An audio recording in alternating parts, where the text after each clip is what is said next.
Dominic, it's really not that complicated. 16 plus 1 equals 17, and 20 minus 17 is 3. 3, simply too close for me. 19 minus 17 is a 2, and for me it's important that this cannot happen. But he is the king of Rod Laver Arena. This is his castle. How can I beat Joker in his own castle? Is this the attitude you had when you beat him in London only a few months ago? No, but that doesn't really count. This is totally different. Doesn't matter. No more negative faces. No more negative feelings. Dominic, you can be like us. You can be a little like us. You can win one. But I'd really like to win more than one. Not as many as you and Rafa, of course. But I'd like to win at least 3, like Superstar. You can win 30, you can win 18. But if you lose to Novak, you will win nothing. I guess this really is my moment. Dominic, it really is your moment. Who knows? After this, maybe you will win the French too. Forget to Roland Garros after you beat the Novak here. You should put your focuses on the Wimbledons. Thanks, guys. I'll do it for you. This time, it really is my moment.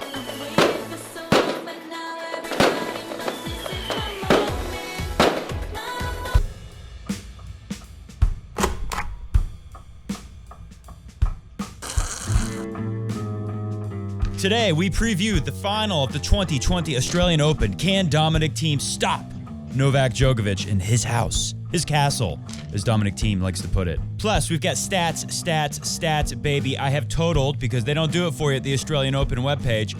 I did it for you. I did all the math with my calculator.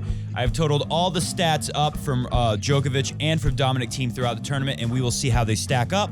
And finally, we will talk about Roger Federer's loss to Djokovic a little bit. Mainly, we'll talk about his press conference and prospects for the future, for the rest of Roger Federer's career. We'll get into that a little bit for the people that weren't Patron Saints and weren't able to hear my thoughts after the match yesterday. Welcome to Coffee Break Tennis, the fastest growing tennis talk show in the world. We're always here. We're always on. We don't skip things just because Roger Federer lost, although some people might think that.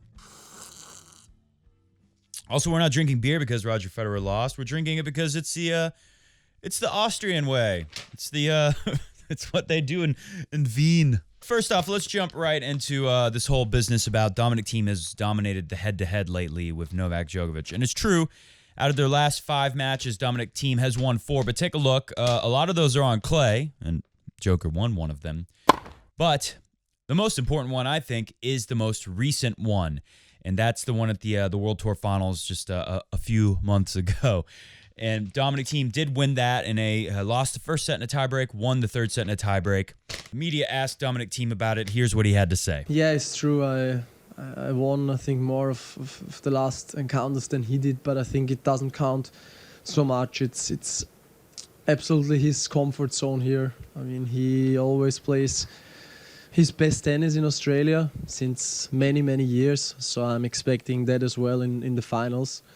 So all I can do is doing my best again, playing great tennis again.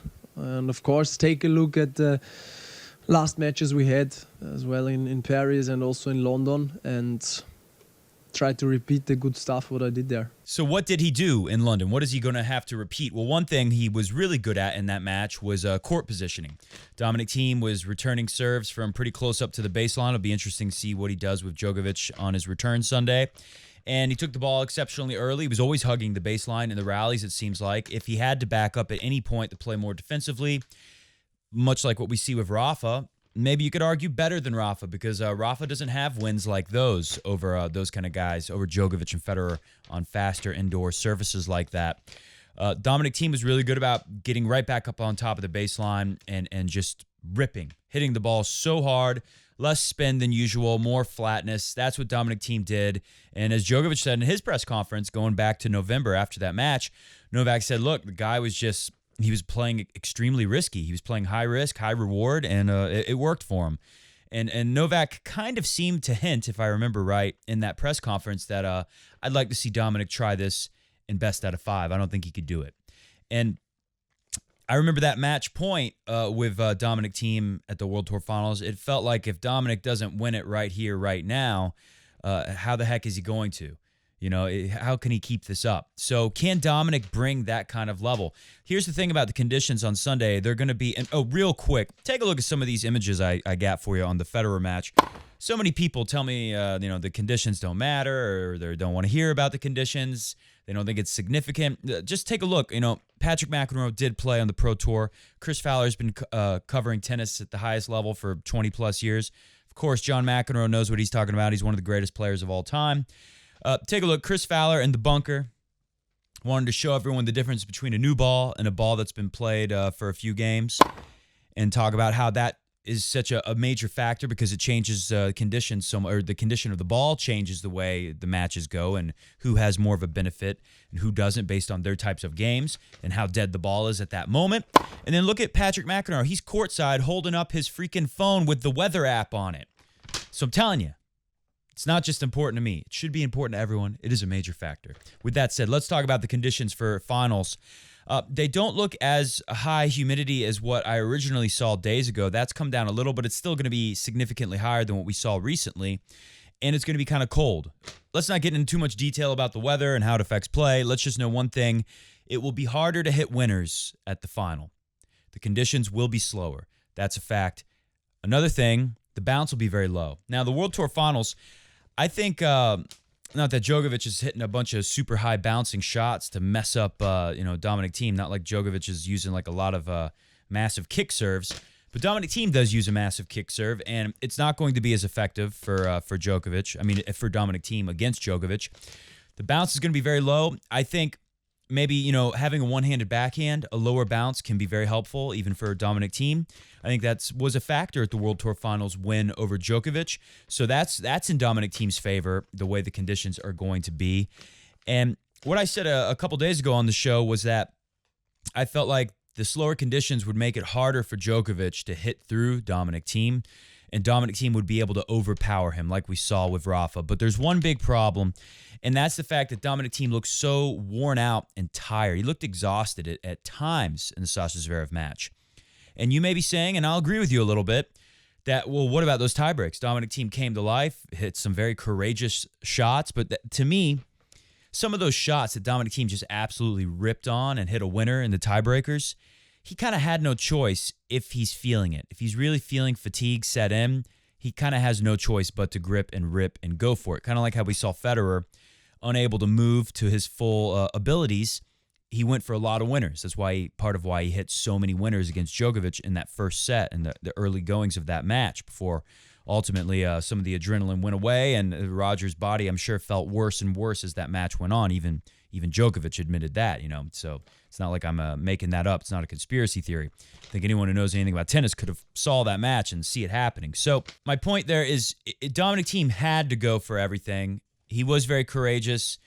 He held it together in the tiebreaks, but let's not let it slide. There's a couple main things here that Sasha Zverev did to kind of help give those tiebreaks away to Dominic Thiem. So for one, in the final set, the fourth set tiebreaker, Dominic Thiem, he hits, I think a slider actually, hits that slider wide that we saw Federer using a lot in his match against Djokovic. Hits that slider wide, wins that point, and then Sasha Zverev double faults. And I can't remember what he does, but he basically gives Dominic the double break in the tiebreaker, the mini break. He gives him 2 mini breaks right away. What does Dominic Thiem do? One key for the tiebreakers, third and fourth set for Dominic Thiem was he didn't win any second serve points. Dominic Thiem was very bad on second serve. I think he won 40% of the second serve points against Sasha Zverev. And that's not going to cut it against Djokovic because Djokovic is a lot better of a returner than Sasha Zverev. So how did Dominic Thiem's number get so low? It's a really bad number for him. And with Sasha Zverev, I would have thought Dominic Thiem would have been able to hold serve easier than he did. Sasha Zverev broke Dominic Thiem's serve many times, and more than Dominic Thiem was able to break him. But Dominic Thiem was able to get into those tiebreakers, and he was able to win them. So credit there. But Dominic Thiem hits 2 second serve. He misses his first serves and gives those mini breaks, 2 of them, right back in the fourth set. Then we're looking good for Sasha Zverev fans. What does Zverev do? He misses an overhead so bad. He hits an overhead. He tries to hit like a slice serve overhead, and that thing just slides like 10 feet wide of the court. Nowhere close. So without moments like those, and Dominic Thiem said it in his press conference, without moments like those, he might not win this match. And if Dominic Thiem had to play 5 sets, I don't know if he has enough energy. Now, another factor, though, that we have to acknowledge, we don't know for sure. He's younger. He's in his mid-20s. He should be able to get pretty close to back to full recovery for the Djokovic match. But another thing is Dominic was rubbing his stomach and motioning to his camp a lot, like something was bothering him. He wasn't feeling well. He's feeling sick or something like that. If that's all it was, and then Dominic Thiem comes out feeling pretty good, I give him a good shot to beat Djokovic. It's like a coin flip. It's going to be a heck of a match. It's going to be another battle. So he definitely will have a chance. But if that was just the fatigue from 5 sets with Alex Bolt earlier in the tournament, 4 sets with Rafa, but very, very demanding 4 sets, and a tough match here with Sasha Zverev. If Dominic Thiem is feeling it, I don't think he's up to overpowering Djokovic in slower conditions. I think Dominic Thiem can do it, but it's more physically demanding. So, tough call with this one. If I had to bet the Vespa on it, like Matteo Berrettini, I'm going to go with Djokovic in 4 sets. One more thing about Sasha Zverev. Take a look. This is from the 3rd set tiebreaker. You can see that Sasha Zverev did a good job of taking the ball early and really bringing it to Dominic Thiem. Although Sasha Zverev did play very defensive in my mind with some of his shot selection, but at least with his court positioning with his feet, he was much more aggressive. This is what he did in the tiebreak. He surrendered all that court positioning that he worked hard for. He surrendered it in the 3rd set tiebreak. So we can make a case that Sasha Zverev really helped Dominic Thiem out a lot, and he said in the press conference. But here, take a listen to Novak Djokovic from his press conference and what he had to say about Dominic Thiem. Well, I think he's not really anymore a next generation. I mean, he's been around and for many years, and now already established top 5, top 10 player. I mean, played a couple of Grand Slam finals, won Masters events, and played finals of World Tour finals. So I mean, he's already there.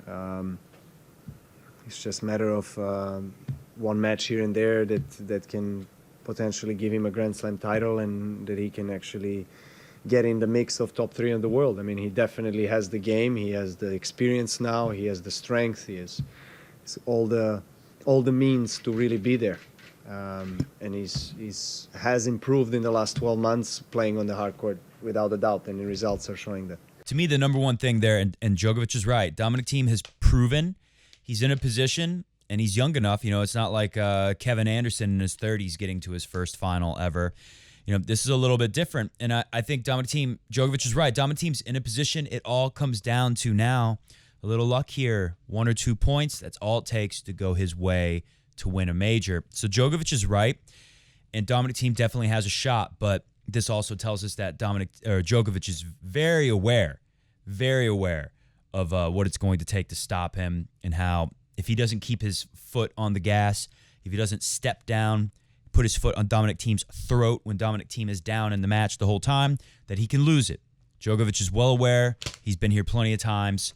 So I think that's just another sign that Djokovic knows how real of a threat, what kind of danger there could be, and he's well mentally prepared to handle it, to face it.